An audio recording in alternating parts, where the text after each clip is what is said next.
নমস্কার বন্ধুরা, আমি অমিত আর আপনারা দেখছেন আপনাদের প্রিয় চ্যানেল বিশ্বাস গার্ডেন। বিশ্বাস ইউটিউব চ্যানেলে আপনাদের সকলকে জানাই স্বাগত। বন্ধুরা, আজ আবার এই বিকেলবেলায় আমি চলে এসেছি আমার ড্রাগন ছাদ বাগানে।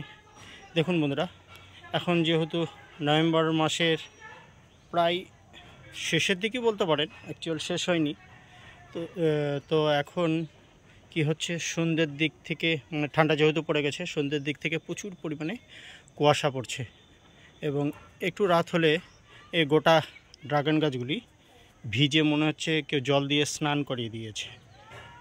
তো এর থেকে বাঁচবার জন্য, মানে এই কুয়াশার হাত থেকে বাঁচার জন্য কী করতে হবে, আমাদের কিন্তু ড্রাগন গাছের যত্ন নিতে হবে।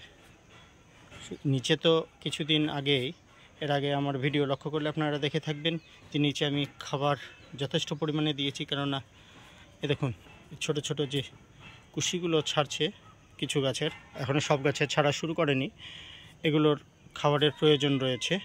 এবং এই সময় কিন্তু আমাদের অবশ্যই রোগ আসার আগেই কিন্তু ফাঙ্গিসাইড ইউজ করতে হবে, না হলে কিন্তু কুয়াশাতে আমাদের এই নতুন গাছ ডালগুলি বেরোচ্ছে, এগুলো কিন্তু বেশি ক্ষতি করবে। দেখুন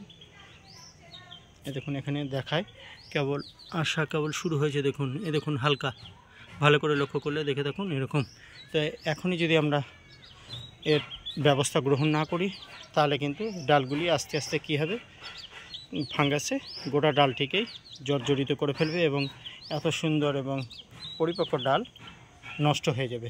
যার জন্য কিন্তু আমরা যে ব্যবস্থা গ্রহণ করব, চলুন সেই সম্পর্কেই এখন জেনে নিই। সঙ্গে থাকুন বন্ধুরা। দেখুন, এখানে লক্ষ্য করুন ভালো করে।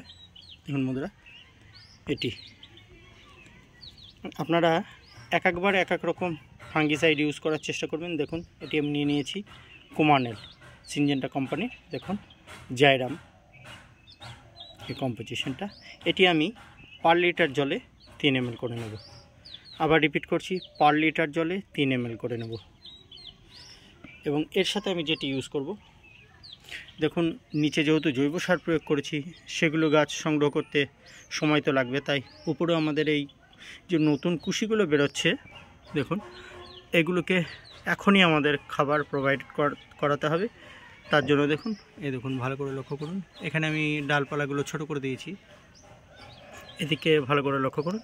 এর জন্য কী করবো, দেখেন আমি বায়োভিটা এক্স সিউইড, দেখুন আমি গাছের গোড়ায় গ্র্যানুয়ালস দিয়েছি এবং এটি আমি লিকুইড ফর্মে রয়েছে, এটি আমি গাছের উপরে দেব। এটি পার লিটার জল আমি 2 ml করে নেব।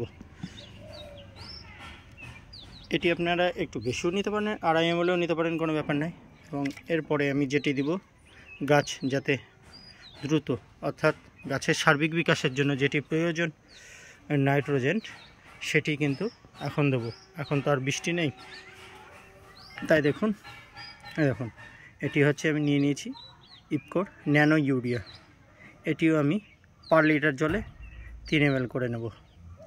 চলুন তাহলে এগুলো মিশিয়ে নিই, তারপরে পরবর্তী ভিডিও আপনাদের সামনে আমি তুলে ধরছি। সঙ্গে থাকুন বন্ধুরা। দেখুন বন্ধুরা, এখানে আমি 3টে উপাদানই মিশিয়ে নিয়েছি, অর্থাৎ কুমানেল, ন্যানো ইউরিয়া এবং বায়োভিটা এক্স। এ প্রসঙ্গে একটি কথা আপনাদের প্রথমেই আমি বলতে ভুলে গিয়েছি, মনে করিয়ে দিই বন্ধুরা। আপনারা যখনই গাছে, দেখুন যখনই গাছে ইউরিয়া ইউজ করবেন, তখন কিন্তু গাছের গোড়ায় পর্যাপ্ত পরিমাণ জল রাখবেন, অর্থাৎ গাছের গোড়াটা যাতে ময়েশ্চার বজায় থাকে সেই দিকটা লক্ষ্য রাখবেন, তাহলে কিন্তু ভালো ফলাফল পাবেন। আর যদি শুকনো থাকে তাহলে কিন্তু হিতে বিপরীত হতে পারে। তাই এটি ক্লিয়ার করে দিলাম, আপনারা মনোযোগ সহকারে এই ভিডিওটি দেখলে সম্পূর্ণ কিছু জানতে পারবেন। দেখুন বন্ধুরা, ভালো করে লক্ষ্য করুন, কিন্তু দেখাই, দেখুন আমি ভালো করে কিন্তু ধুয়ে দিয়েছি গাছ। আপনারা মানে পড়ন্ত বিকেলে এই কাজটি করবেন, যেহেতু এখন শীতের বেলায়, তাই আপনারা পড়ন্ত বিকেলে এই কাজটি করলে ভালো হবে। কেননা গাছটি এই যে স্প্রে করলাম, এটি শুকোনোর সময় পাবে এবং ভালো রেজাল্ট হবে। কেননা আর 2-3 ঘন্টা পর আবারও এটি কুয়াশায় পুরো ধুয়ে যাবে।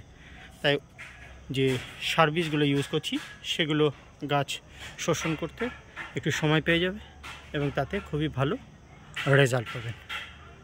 বন্ধুরা, এই ছিল আজকের বিশেষ প্রতিবেদন এবং গুরুত্বপূর্ণ প্রতিবেদন। আশা করি ভিডিওটি আপনারা মনোযোগ সহকারে দেখেছেন। ভিডিওটি যদি আপনাদের ভালো লেগে থাকে তাহলে একটি লাইক, শেয়ার এবং কমেন্ট করে চ্যানেলটি সাবস্ক্রাইব করে পাশে থাকবেন। বন্ধুরা, আপনারা ভালো থাকবেন এবং সুস্থ থাকবেন। আজকের মতো ভিডিওটি এই অবধি রাখছি। আবার দেখা হবে নতুন কোনো ভিডিও নিয়ে। ধন্যবাদ।